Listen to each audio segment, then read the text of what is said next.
In today's video, I'm going to teach you how to insert image letterhead in Word document. We will use the header method, which is the recommended approach because it places your letterhead automatically on every page, keeping your document consistent and professional without any extra work as you add content. Start by opening your document and moving your cursor to the very top of the page. Double-click near the top margin to open the header area. You'll know you are in the right place when you see the header boundary and your main text appears faded in the background. Anything you place here will repeat across pages, which is exactly what we want for a letterhead. Next, go to the Insert tab on the ribbon. Choose Pictures, and then select this device to upload the letterhead image from your computer.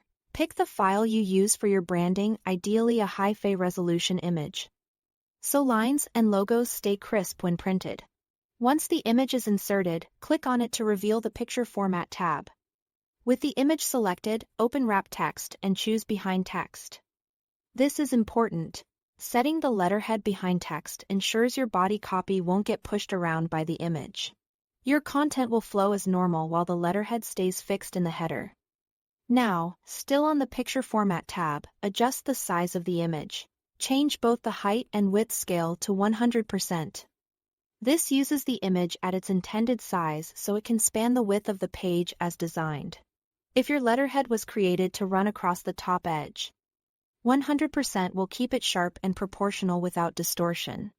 If you see an option to keep the aspect ratio, make sure it remains consistent, so your logo and graphics don't look stretched.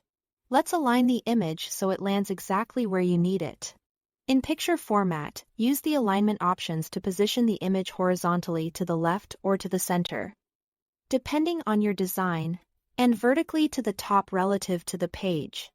Aligning relative to the page locks the image to a page position rather than to text or margins, which helps maintain a clean, predictable layout. When everything looks right, double-click anywhere outside the header to close it and return to your document. You'll notice the letterhead appears slightly grayed out while you are editing. That's normal for header content. It will print at full clarity on paper or in a PDF. And that's it. Thanks for watching.